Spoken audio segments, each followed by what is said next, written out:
Le tic-tac ne sonnait pas juste. Victor s'en aperçut dès qu'il poussa la porte de l'atelier abandonné. Le bruit aurait dû être régulier, net, comme le battement d'un cœur calme. Mais ici, l'horloge émettait un son décalé, presque humain dans sa maladresse, comme si elle hésitait entre chaque pulsation. Tic, pause, tac. Puis, un silence, trop long pour être accidentel. Il s'arrêta sur le seuil, ses bottes mordant doucement la sueur ancienne du parquet. Une odeur de métal rouillé et de bois usé flottait dans l'air, mêlée à un soupçon d'huile rance et de poussière ancienne, une fragrance oubliée que seuls les horlogers reconnaissent, celle du temps qui a trop attendu.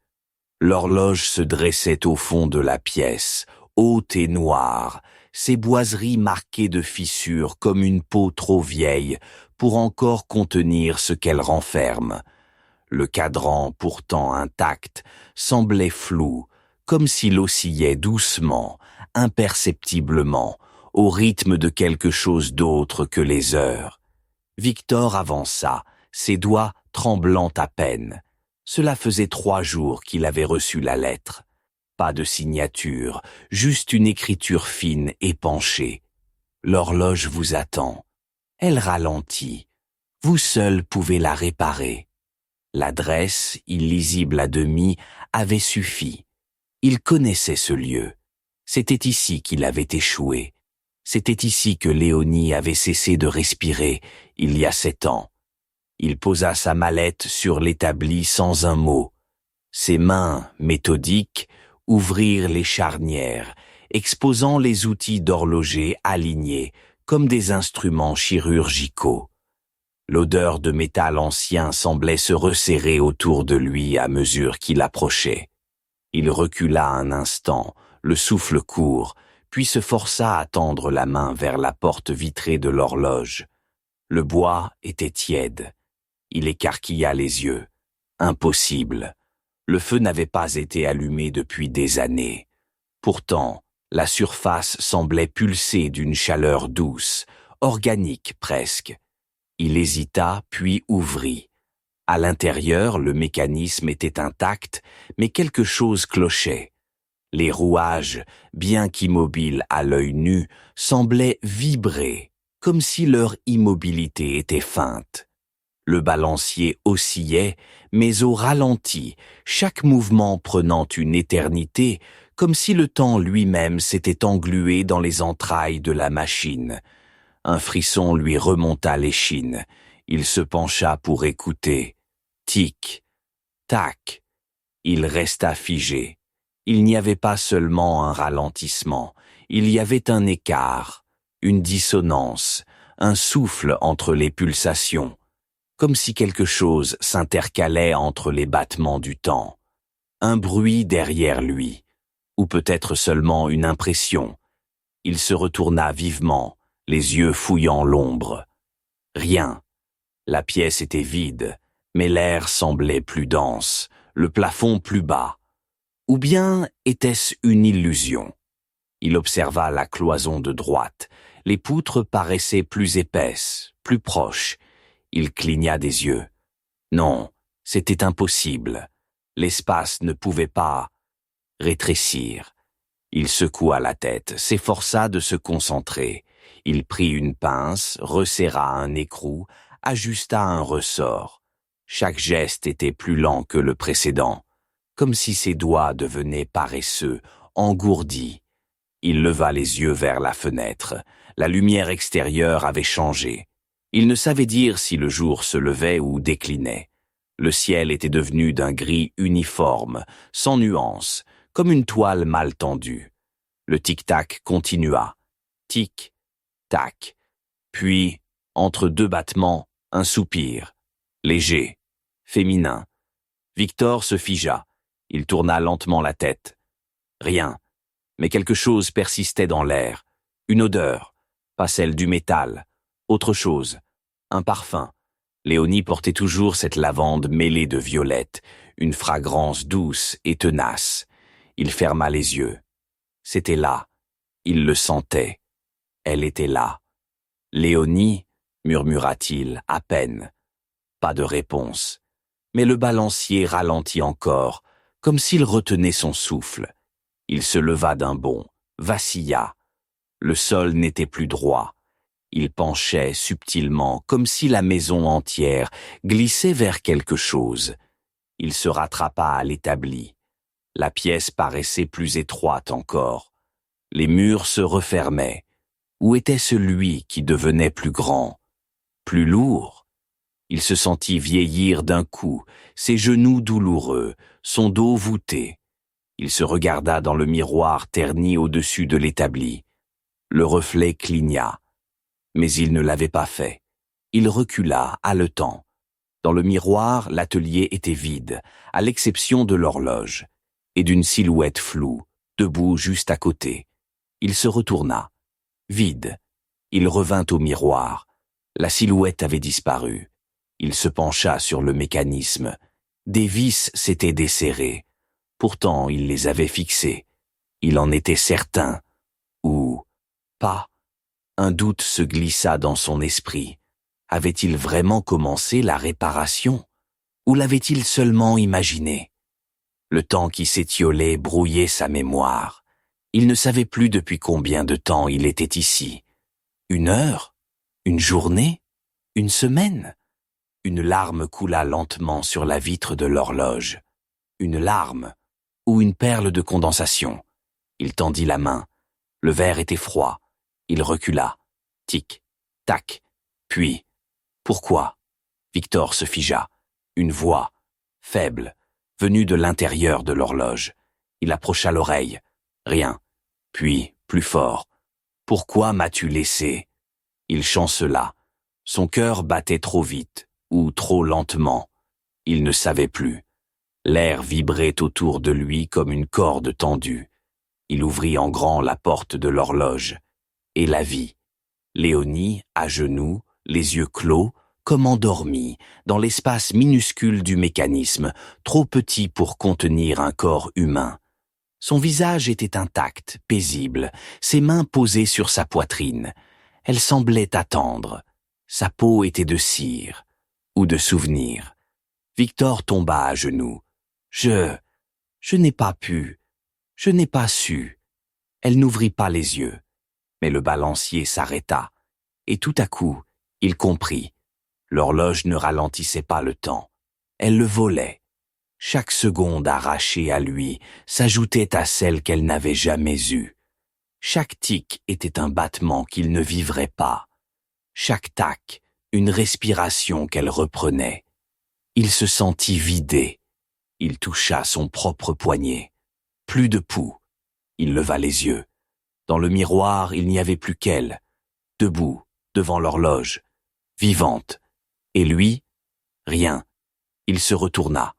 L'atelier était vide. La pièce était silencieuse. La porte de l'horloge battait doucement, comme un souffle. Tic, tac. La lumière changea encore. Pas brusquement, non. C'était une dégradation subtile, comme si la pièce était lentement immergée dans un liquide plus dense que l'air.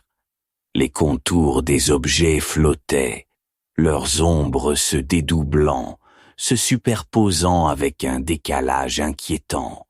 Victor se leva, ou du moins essaya. Ses jambes refusèrent un instant de comprendre l'ordre, et quand il parvint à se redresser, l'atelier n'était plus le même. Les murs avaient reculé ou avancé. Les fenêtres, autrefois opaques de crasse, laissaient maintenant filtrer une lumière bleutée, presque liquide. Elle vibrait sur les surfaces, comme animée d'une volonté propre. L'horloge, toujours là, semblait plus haute, plus vivante. Le bois palpitait au rythme d'un souffle invisible. Victor fit un pas en arrière. Il heurta l'établi, mais le choc n'émit aucun son. Le silence était devenu total, assourdissant. Même ses propres mouvements n'avaient plus d'écho. Sa respiration n'avait plus de timbre. Il ouvrit la bouche, voulut crier, mais aucun son ne vint. Puis, un chuchotement. Pas dans la pièce, non, dans sa tête. Une voix douce, presque enfantine. Tu es venu réparer, mais tu es le ressort brisé. Il recula. La voix était la sienne, ou celle de Léonie, ou un amalgame. Elle vibrait dans sa mémoire comme un souvenir greffé. L'horloge cliqueta, mais ce n'était pas un tic, ni un tac. C'était un déclic, comme un verrou qu'on fait sauter. Un miroir apparut sur la cloison de gauche. Il n'était pas là avant. Victor s'y observa, ou crut le faire. L'image reflétée n'était pas synchronisée. Son double clignait des yeux à contretemps, puis, sans prévenir, il se mit à parler. Tu aurais dû refermer la porte, tu l'as laissée ouverte trop longtemps. Victor recula d'un pas. Le miroir ne montrait plus qu'une pièce vide, et l'horloge, ouverte, béante. Il tourna la tête. L'horloge était fermée. Non, elle était toujours ouverte, ou peut-être n'avait-elle jamais été là. Il vacilla. Ses souvenirs se fissuraient. Il ne se souvenait plus du chemin emprunté pour venir ici, ni de la lettre. L'avait-il vraiment reçue, ou l'avait-il écrite lui-même? Il fouilla ses poches. Rien. Pas de lettre, pas de montre, pas même ses outils. La boîte, si méticuleusement ouverte plus tôt, était fermée, ses gonds scellés. Il se pencha pour l'ouvrir à nouveau, mais ses doigts passaient à travers, comme si la mallette n'était qu'une image, une superposition, une trace, un autre murmure. Cette fois, plus clair. Tu ne répares rien, tu entretiens. Victor se redressa. Il n'était plus seul. Une silhouette se tenait dans l'ombre, entre deux poutres, haute, indistincte, silencieuse. Mais elle vibrait. Pas de peur, pas de colère, de patience. Elle attendait. Il cligna des yeux. Elle avait disparu. Mais sur l'établi, un carnet. Il le reconnut immédiatement. Le journal de Léonie. Il ne l'avait jamais retrouvé après sa mort. Il croyait qu'il avait brûlé avec les autres effets. Il ouvrit au hasard. 19 septembre. Victor ne comprend pas. Il croit que c'est fini. Mais l'horloge respire encore. Elle me parle. Elle sait ce que j'ai vu. Elle m'a fait une promesse. Et moi, j'ai accepté. Un battement. Dans son crâne. 20 septembre. Il pense que je dors. Mais je suis éveillé. L'atelier est différent la nuit. Il change. Il montre ce qu'on ne veut pas voir. Je n'ai plus peur. Je suis presque prête. Victor referma le carnet. Ses mains tremblaient. Elle savait. Elle avait choisi. Et lui, il n'avait jamais compris. Le balancier redémarra. Pas lentement cette fois. Il battait vite, trop vite. Chaque tic résonnait comme un coup de marteau. Chaque tac, un cri étouffé. Victor plaqua les mains sur ses oreilles, mais les sons venaient de l'intérieur. Il sentit son cœur accélérer, puis ralentir, puis s'arrêter, un instant, puis repartir. Mais ce n'était pas son rythme, c'était celui de l'horloge. Elle imposait la cadence, elle forçait ses organes à suivre sa pulsation. Il tomba à genoux, suffocant. Ses yeux se voilèrent, puis se dégagèrent. Il vit quelque chose. Une chambre, peut-être. Des draps froissés. Une ombre debout devant un lit. Et un murmure. Tu m'as laissé tomber. Alors je me suis relevé sans toi. Il hurla. Cette fois, le son sortit, et le miroir vibra. Le reflet revint. Mais ce n'était plus Victor. C'était elle, Léonie. Ses yeux étaient ouverts, fixes, vides, mais vivants. Elle leva une main, lentement, une main de chair, et Victor sentit la sienne s'éteindre. Il se réveilla, ou crut le faire. Il était dehors, devant l'atelier. Il faisait nuit, ou jour. Le ciel était un marais de gris, d'un bleu maladif. Il se retourna. L'atelier n'était plus là, juste un champ, vide, mais à ses pieds, un objet. Une montre à gousset. Il la ramassa. Elle battait. Tic, tac, puis, clic. Elle s'ouvrit seule. À l'intérieur, une photo. Une femme, Léonie, souriante, et derrière, gravée, « Ne la répare pas, elle fonctionne mieux brisée ». Le temps se figea. Il revint, devant l'horloge. Il ne se souvenait plus comment, ni pourquoi. Mais il était là. L'atelier était là. Le tic-tac avait recommencé, non plus hésitant, mais assuré, comme si la machine avait retrouvé son rythme. Et pourtant, quelque chose n'allait pas. Le miroir au mur ne montrait plus de reflet. Le carnet avait disparu, et sur l'établi, une lettre, encre noire, écriture penchée. « Elle t'attend ». Il ne voulait pas ouvrir l'horloge, mais il le fit. À l'intérieur, rien. Pas de rouage, pas de balancier, rien qu'un espace noir, plus profond qu'il ne devrait. Une ouverture, un passage. Il entendit la voix, de nouveau. « Reviens, il reste du temps à me donner. » Victor recula, mais ses pieds glissèrent. Il bascula. L'atelier se pencha avec lui. Les murs se plièrent. Les poutres devinrent molles. L'air, épais comme du verre fondu. Il tomba, et tomba encore. Le village, à quelques kilomètres, n'avait plus entendu parler de Victor depuis des années. Mais parfois, à la tombée du jour, si on s'approchait des ruines de l'ancien atelier, on pouvait entendre un bruit, pas un cri, pas un souffle, un tic-tac, mais inversé, tac, tic.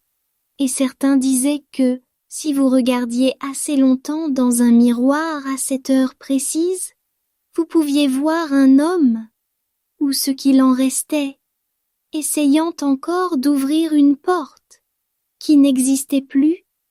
Dans une maison voisine, une jeune fille feuilletait un vieux carnet retrouvé dans un grenier. Elle ne connaissait pas le nom signé sur la couverture, Léonie M., mais à l'intérieur des dessins d'horloges, des mécanismes étranges et des phrases incohérentes. Le temps est une boucle qui serre. Il ne meurt pas, il s'aligne. L'oubli est un engrenage. Elle ferma le carnet et entendit un tic-tac. Mais elle n'avait pas de montre. Elle se retourna lentement. Dans le miroir au mur, une silhouette, debout, immobile, et l'horloge, toujours ouverte. Tic-tac.